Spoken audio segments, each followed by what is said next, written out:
Good day everyone. So ang among topic today kay genetically modified organism, science, health, and politics. So introduction. Noong noong 2001 si Rosalia Iliusus, isa siyang dating overseas Filipino worker sa Singapore. Yan na naging magsasaka so sa nag-eskwela po daw siya sa Integrated Pest Management Farmers Field School at ipinakilala sa BT corn, isang genetically modified corn lumalaban sa pananirang Asian corn borer. Si Ilusos daw para sa demo na testing sa kanilang larangan kay nabunga po daw og 7.2 tonelada bawat ektarya. So daw dako po si Jod no. Then 42 tonelada bawat ektarya. So dili daw kailangan niyang pag-spray ng insecticide kay isa daw to sa mga kwento nga tagumpay sa genetically modified organism noong 2016 lamok. So dali na ta sa genetically modified organism. So genetically modified organism kaya trinong kuan anak daw is kanang ginagamit siya sa isang kuan organismo nga nilikha sa pamagitan ng genetic engineering ng tago na tong World Health Organization. Tama ba to? Tama. Ay kuan daw sa GMO bilang isang organismo. So nalodra nakaparaan daw nga dili daw natural nga na pangyayari god sa pag-uban-uban sa natural nga recombination. So nadiri unya sa baba ang kuan ang isang diagram kung unsa gipasok ang bacterial gene sa pamagitan ng kuan genetic engineering sa mga cell at tissue og halaman upang kuan kanang mabuo daw sa genetically modified na halaman.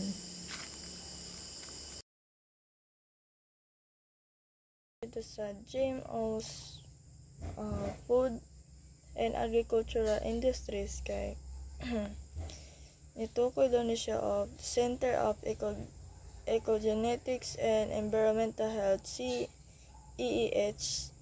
2013. So nagsunod sila sa kuan sa GMO industriya nga pagkaon sa agrikultura. So number 1 nakapanlaban sa pest. So genetically modified na mga halaman nga kuan nagalaban gud sa mga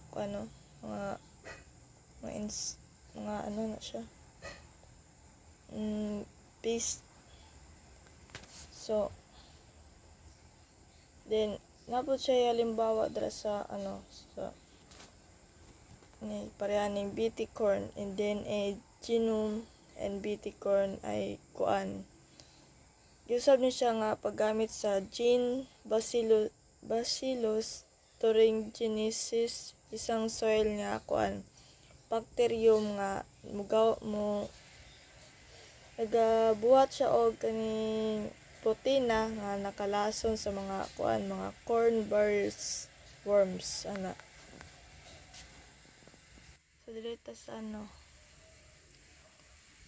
virus resistance, genetically modified na mga tanom daw nga nagalaban sa mga particular na virus. So halimbawa nga kaning GM papaya or rainbow papaya. So ang papaya kay response sa virus, so PRSV nagitawag siya og nakasira daw sa mga tanom like kaning papaya. So ang protina ning PRSV ay kay gitawag siya kuan halaman na papaya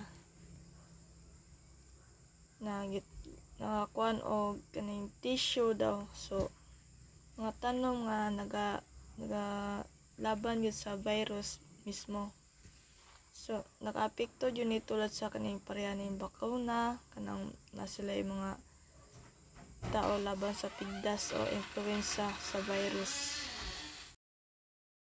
So diriya na ta sa herbicide tolerance. So alam ko mga herbicide kay kuan na siya na patay damo bitaw.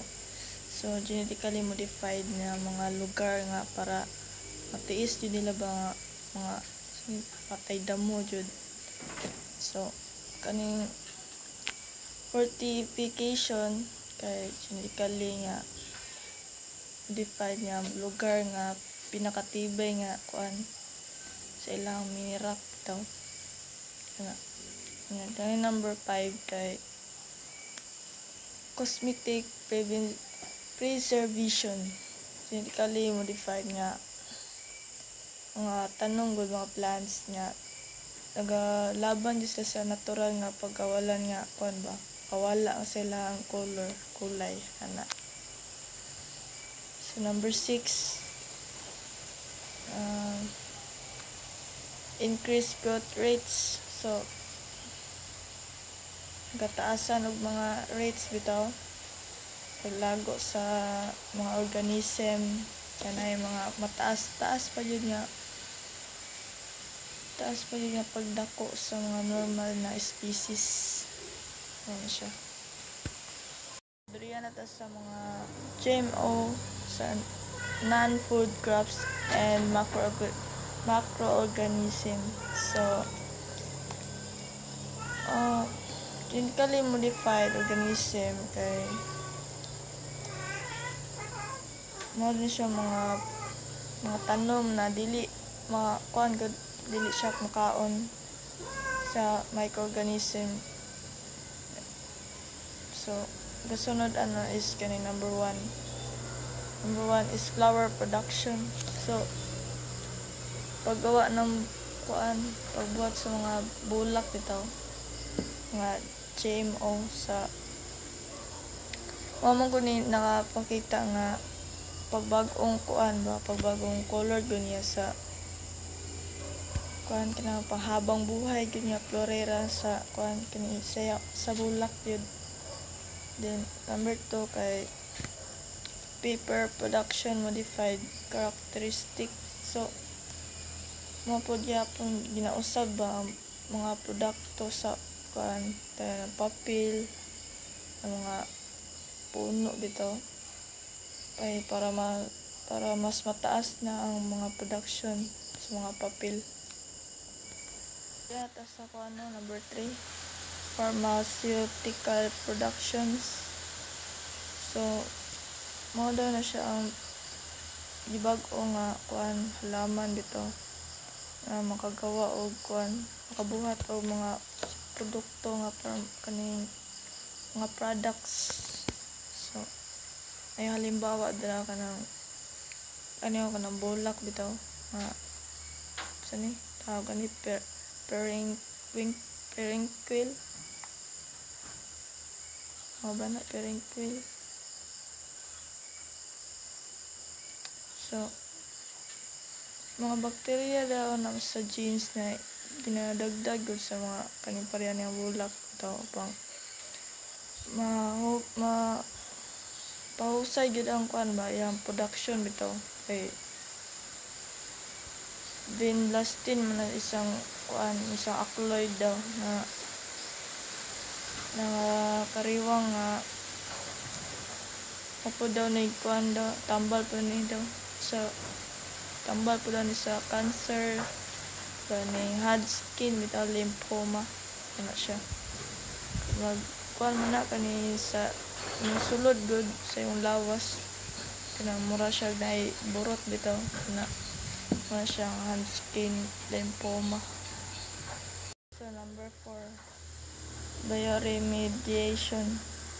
So ano na siya ang paggamit sa mga bagong halaman na po. So Mapo ni siya makatabang sa kaning polluted site. So napoy halimbawa diri kaning scrub tobacco. So nadara sa picture dito. Then anak nicotianagraca kay or scrub tobacco nga genetically modified nga Phytochelatin PCSII. So mo po na ginagamit para bioremediation. Nga pakita po ni sa makita po daw ni sa mataas nga antas nga kuan vitamin zinc. So ani lead, cadmium, nickel, boron o kanima basta magagawa pa daw siya mataas nga biomass. So there na punta sa number 5 enzyme and drug production. So tambal ya po ni siya sa paggamit sa pabagong microorganism na magawa gyapon og enzyme para makaproseso daw sa mga pagkaon or gamot. So na po dira ang halimbawa kita ra na ninyo dira din ang cyclomaltodextrin kay ano siyang nagamit pod para sa food flavor enhancer. So ginagamit ya po na sa ginabuhat ya po na sa para mataas yun ang dami ng bacterium bacillus na genetically modified gamit ang gene thermophilic na-prove. So mula siya nagadala sa CG test Bardizin o Genesin 1995. So dito na sa number 6 GMOs in the medical field. So mo din yung larangan nga engineering sa nagatanggap po isang mahalagang papel nga nagmula sa diagnosis hanggang sa paggamot ng mga sakit sa ang kinatakutan din sa tao. Then mo din makatabang po ni sa paggawa ng gamot, therapy sa gene o panaliksik po sa paggawa. So apo ni klasikong mga halimbawa diriya pareha ng hamulin, genetically engineered insulin, tawag type 1 diabetes, siya again pa. So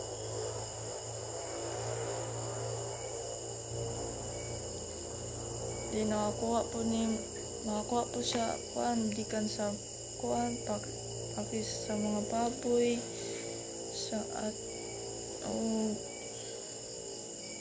nagadulot po ni sa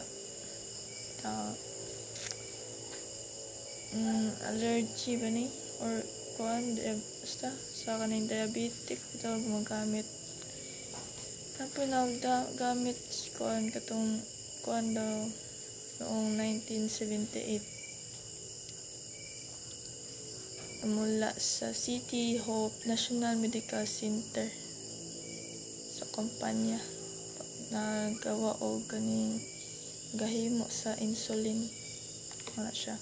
So maning mga benefits of GMOs. So studies sa mga potential sa mga higher bitaw mataas pa nga kausayan gid ba sa pagsaka ng mga gamit pananim ng GMO lumalaban sa pestisidyo herbicide tolerant o mga apoy makaroon o mga mas kaunting paggamit gud sa mga herbicide to ko giingon gaina.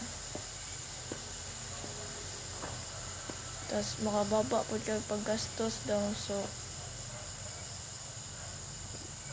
okay po siya. Nya pagtaas po daning mga tanom, mga tananom